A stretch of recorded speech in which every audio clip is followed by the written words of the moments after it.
Hello,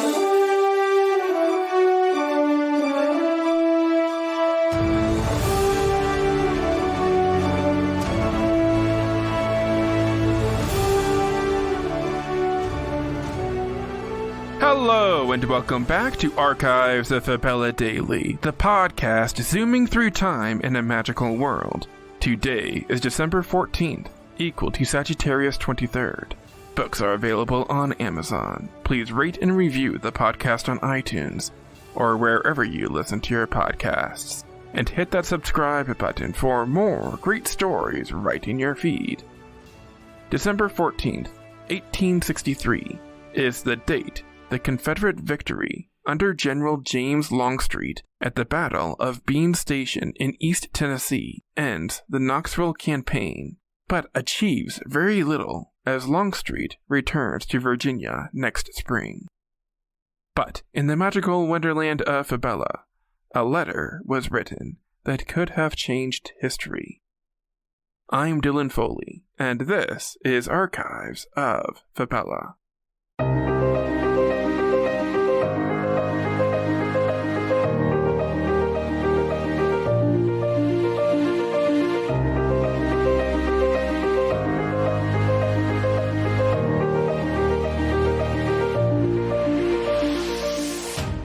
Beyond our world, there is love. Beyond our world, there is war. Beyond our world, there is life. Beyond our world, there is Fabella. Sagittarius 23rd, 5863, FY Fabella year, equal to December 14th, 1863, AD Earth year. It's the technology age in Fabella, a period following years of war with the Bloodborne Empire. A museum curator at the Republic of Fantasia Heritage Museum discovers a letter hidden in a secret pocket of a coat worn by a scout in the First Continental War. What does this letter say? And what does it reveal about a war that changed the face of the world? To answer this question, we have to flash back to the Machine Age, when the First Continental War is being fought between the eastern and western hemispheres of Fabella. The Bloodborne Empire, in control of the East, is marching on the Shiba Union capital of New Cadmium, situated where New York would be on a map of Earth. A Western Alliance unit, led by Fawn General Lincoln Buckling, is all that stands in the way of the Bloodborne Empire capturing a major city in the west. Buckling doesn't know that another Western Alliance unit of merfolk, led by Colonel Marinus Drake, is on its way to lend support.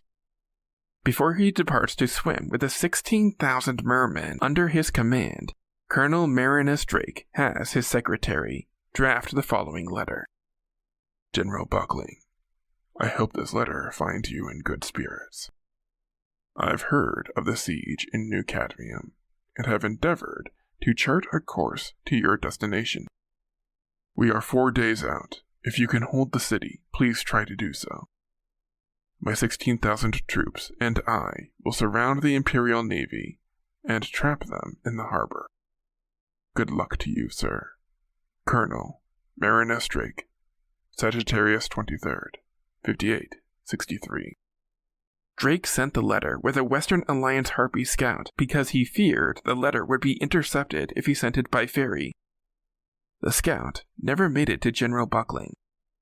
Bloodborne snipers shot the scout down 10 yards out of New Cadmium.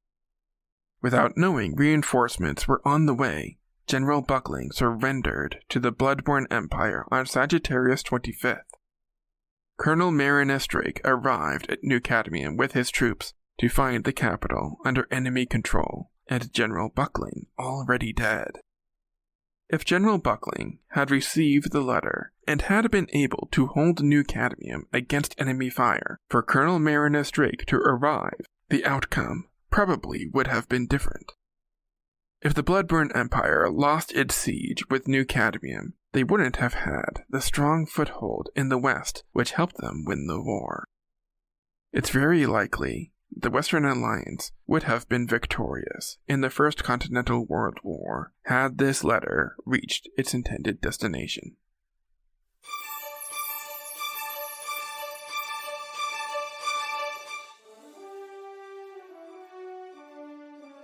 That's going to do it for us today.